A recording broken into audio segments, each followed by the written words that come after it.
ये आपने क्या जो है वो बड़े मुद्दे डिस्कस हुए हैं उसमें?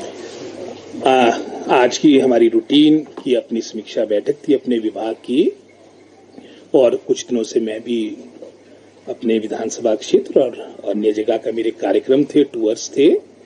तो हमारे जो वर्तमान में मैं समझता हूँ जो सरकार, हमारा विभाग कदम उठा रहा है जिसके माध्यम से हमारी शिक्षा प्रणाली और बेहतर हो, जो हमने निर्णय किए उससे संबंधित आज की रिव्यू बैठक थी।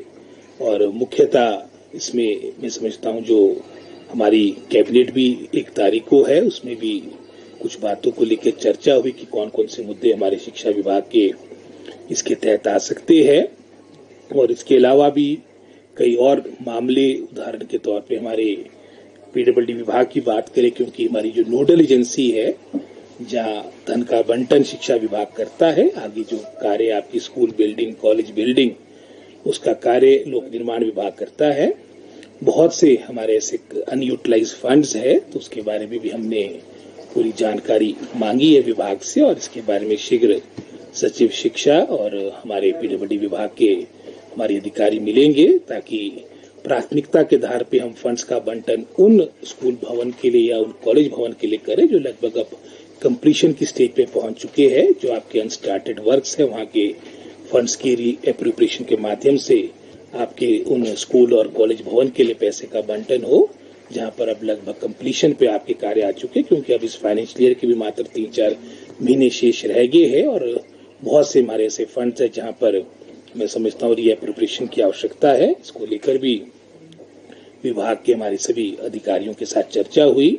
बहुत से कुछ मामले हमारे कानूनी समझता हूँ लिटिगेशन में फंसे हैं, इसको स्पीड अप करने की भी आवश्यकता है। और वर्तमान में जो हमारी बैच वाइज रिक्रूटमेंट चली है उसके बारे में मैंने फीडबैक लिया। तो ये सारे मुद्दे थे जिसके बारे में आज एक रिव्यू बैठक हमारी शिक्षा विभाग की हुई है। सर, जिस तरह से मुख्यमंत्री ने भी कहा है कि शिक्षा में जो है वो व्यवस्था परिवर्तन करने जा रही है सरकार अगले सेशन से, और हर स्कूल में अंग्रेजी मीडियम शुरू हो पढ़ाई, तो कितना तैयार है शिक्षा विभाग क्या इसके लिए? क्योंकि उन्होंने कहा कि एक लेक्चर पॉलिसी लेकर भी आ रही है सरकार पार्ट टाइम। जी, वो किस तरह से होगा, क्या कुछ प्लान? आज समय की आवश्यकता है, नीड ऑफ द आवर है कि हम अपनी शिक्षा प्रणाली को सुधार लाए, और इसी सोच के साथ माननीय मुख्यमंत्री ने ये अपना वक्तव्य दिया था। और जैसे हमने शुरू में भी कहा, जब ये सरकार का गठन हुआ, कि वर्तमान में हमारा ये पहली प्राथमिकता रही कि जो हमारे खुले हुए संस्थान हैं उनको स्ट्रेंथन किया जाए, उनको मजबूत किया जाए, उनको सुदृढ़ किया जाए। और जो व्यवस्था परिवर्तन की आप बात कर रहे हैं, सबसे बड़ी व्यवस्था परिवर्तन यही है कि हमने इस दौरान कोई भी नए स्कूलों का अपग्रेड नहीं किया, क्योंकि हम पहले चाहते हैं, जैसे हमने अब हायर एजुकेशन में विशेषकर कॉलेजेस में जो आपके वर्षों से प्रिंसिपल्स के पद रिक्त थे वो लगभग भरे जा चुके हैं। आउट ऑफ 134, 105 आप विदाउट रेगुलर प्रिंसिपल आपके कॉलेजेस थे, इसमें से 83 जगह आपके रेगुलर प्रिंसिपल्स आ चुके हैं। लगभग 90% के आसपास हमारी एपीस की नियुक्तियां भिन्न भिन्न कॉलेजेस में हो चुकी है।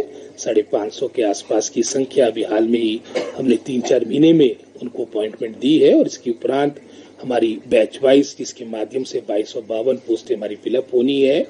आपकी कमीशन में भी कोई 585 पीजीटी लेक्चरर का प्रक्रिया भी प्रारंभ हो चुकी है। और आपके अन्य तरीके से भी प्रमोशन के माध्यम से भी आपकी पोस्टों को भरा जा रहा है। और हमारा पूरा प्रयास रहेगा कि विशेषकर जो हमारे दूर दराज के दुर्गम क्षेत्र है, आने वाले समय में हमारे आने वाले एकेडमिक सेशन में विशेषकर हमारे अधिकतर पदों को भरा जाए।